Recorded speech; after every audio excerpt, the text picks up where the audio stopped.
धन्यवाद श्री मोहन। समाचार पत्रों की सुर्खियों से पहले श्रोताओं आपको एक संदेश से अवगत करा दें। आज़ादी का अमृत महोत्सव के अंतर्गत हर बुधवार दोपहर 12:35 पर घर संसार कार्यक्रम में वीर नारियों पर आधारित एक प्रश्नोत्तरी शुरू की गई है। इस बुधवार का सवाल था, भारत की पहली महिला शिक्षाविद किसे कहा गया है। जवाब आप व्हाट्सएप या SMS कर सकते हैं। नंबर है 9419180838। आप ईमेल भी कर सकते हैं। ईमेल है strkjammu@gmail.com। सवाल एक बार फिर, भारत की पहली महिला शिक्षाविद किसे कहा गया है और आप अपना जवाब हमें व्हाट्सएप या SMS कर सकते हैं 941918088 इस नंबर पर, या फिर इसे ईमेल भी कर सकते हैं। हमारी ईमेल है strkjammu@gmail.com। और अब बढ़ते हैं समाचार पत्रों की सुर्खियों की तरफ। अस्थायी शिक्षकों के नियमितीकरण से ही भरे जाएंगे 10,000 पद। स्कूल शिक्षा विभाग में नौकरी की आस लगाने वाले युवाओं के लिए बुरी खबर है। शिक्षा महकमे ने शिक्षकों के खाली 10,000 पदों को अगले 10 साल तक के लिए नई भर्ती को फ्रीज कर दिया है। खाली पदों पर सर्व शिक्षा अभियान और रहबरी तालीम योजनाओं के तहत कार्यरत शिक्षकों को ग्रेड 2 और ग्रेड 3 शिक्षक पद पर तैनात किया जाएगा।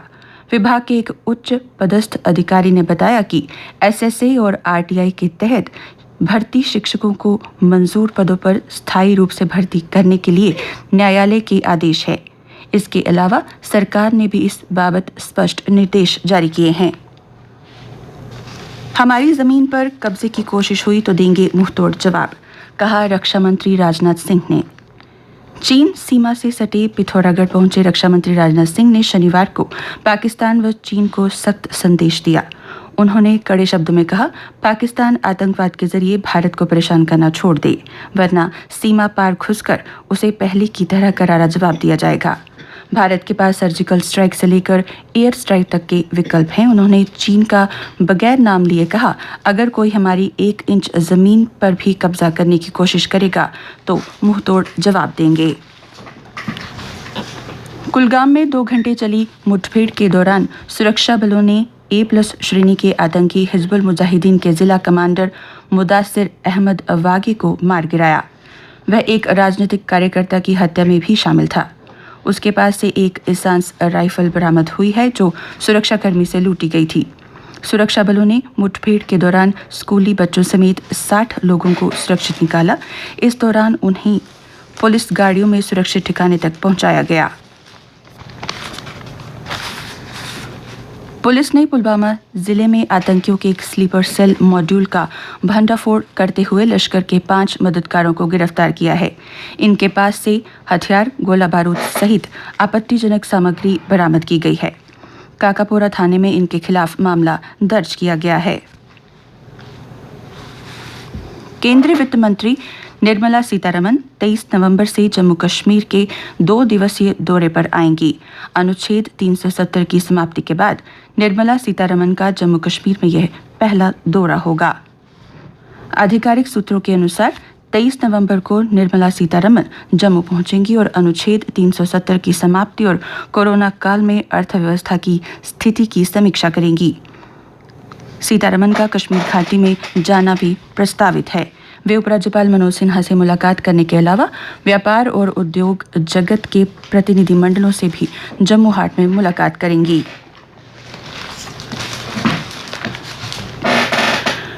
प्रदेश में कोरोना संक्रमण के 187 नए मामले सामने आए हैं। कश्मीर संभाग में 2 मरीजों की संक्रमण से मौत हो गई। कश्मीर संभाग में 163 व जम्मू संभाग में 24 नए मामलों की पुष्टि हुई है। श्रीनगर जिले में सबसे ज्यादा 61, बारामूला में 56 और जम्मू जिले में 19 नए मामले मिले हैं। 13 से 20 नवंबर तक जम्मू जिले में 85 नए मामले सामने आ चुके हैं। स्वच्छता रैंकिंग में सुधार के साथ ही रैंकिंग में 55 का 55 अंक का सुधार हुआ है। इस बार जम्मू नगर निगम क्षेत्र की रैंकिंग 169 रही है, जो 2020 में 224 थी।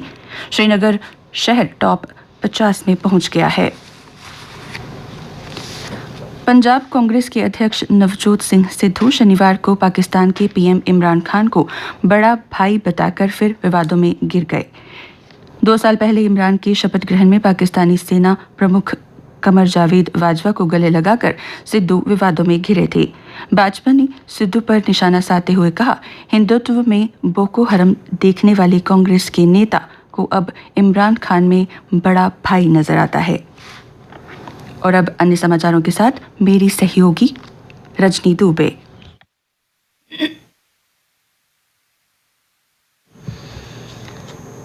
धन्यवाद मीरा। प्रदेश के विकास में जनता की भूमिका बढ़ाएगी सरकार।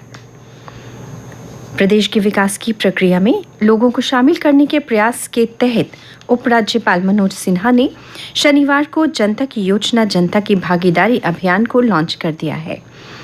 इस अभियान का मकसद जन भागीदारी को मजबूत बनाना और उसे पारदर्शी व जवाबदेह शासन का अभिन्न हिस्सा बनाना है। उपराज्यपाल ने कहा कि शासन की पूरी प्रक्रिया को पारदर्शी व लोगों तक पहुंच बनाने के लिए प्रशासन प्रभावी कदम उठा रहा है।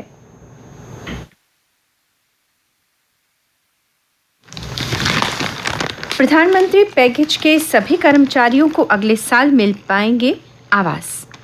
प्रधानमंत्री राहत पैकेज के तहत सभी विस्थापित कर्मचारियों को अगले वर्ष उपयुक्त आवास दे दिए जाएंगे। ये दावा राहत एवं पुनर्वास आयुक्त अशोक पंडिता ने बताया है। उन्होंने बताया कि कश्मीर में 20 से अधिक स्थानों पर निर्माण चल रहे हैं। उन्होंने शनिवार को कई निर्माण कार्यस्थलों पर जाकर प्रगति का जायजा लिया।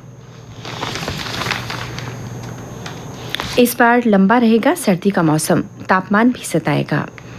मौसम विभाग का मानना है कि जम्मू कश्मीर में इस बार सर्दी सामान्य वर्षों की अपेक्षा अधिक दिनों तक रहेगी। तापमान भी सामान्य से कम ही रहेगा। कश्मीर में न्यूनतम तापमान लगातार जमाव बिंदु से नीचे चल रहा है। पूरी घाटी शीतलहर की चपेट में है।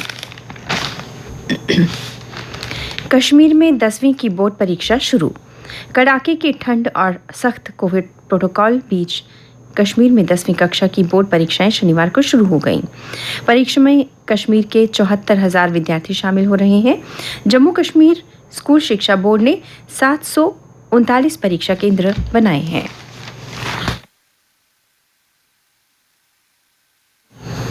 खेल समाचार। न्यूजीलैंड की साख दांव पर कोलकाता में क्लीन स्वीप करने उतरेगी टीम इंडिया। न्यूजीलैंड के खिलाफ पहले 2 मैच जीतकर टीम इंडिया 3 मैचों की सीरीज में 2-0 की अजेय बढ़त पहले ही हासिल कर चुकी है। कप्तान रोहित शर्मा की निगाह अब रविवार को तीसरे और अंतिम मैच में क्लीन स्वीप करने पर होगी। हो सकता है कि सीरीज जीतने के बाद टीम इंडिया की ओर से इस मुकाबले में रिजर्व खिलाड़ियों को मौका दिया जाए। सुपर किंग धोनी चेन्नई में खेलेंगे आईपीएल में अपना विदाई मैच। दिग्गज महेंद्र सिंह धोनी ने कहा कि वे आईपीएल में अपना अंतिम T20 मैच चेन्नई में खेलेंगे। आईपीएल विजेता चेन्नई सुपर किंग्स के समारोह में उन्होंने कहा कि उम्मीद है मेरा अंतिम T20 मैच चेन्नई में होगा, वह चाहे अगले साल हो या 5 साल के बाद। सिंधु श्रीकांत की चुनौती सेमीफाइनल में टूटी। 2 बार की ओलंपिक पदक विजेता पीवी सिंधु और किदाम्बी श्रीकांत की चुनौती Indonesia master super 750 badminton tournament के फाइनल में टूट गई है। इसके साथ ही टूर्नामेंट में भारतीय चुनौती भी समाप्त हो गई। स्मिथ फिर बन सकते हैं ऑस्ट्रेलियाई कप्तान। अभद्रता मामले में पद गंवाने वाले टिम पेन ने के बाद स्टीव स्मिथ को दोबारा से टेस्ट टीम की कमान सौंपी जा सकती है। चयनकर्ताओं ने क्रिकेट ऑस्ट्रेलिया से संपर्क कर कथित रूप से स्मिथ के नाम का प्रस्ताव रखा है। रेस में उपकप्तान पैट कमिंग्स भी शामिल हैं। और अब मौसम। आज मौसम आमतौर पर शुष्क रहेगा। तापमान कल का अधिकतम तापमान 26.5 डिग्री सेल्सियस और न्यूनतम तापमान 10.4 डिग्री सेल्सियस। आज सूर्यास्त 5:29 पर और कल सूर्योदय 7:08 पर होगा।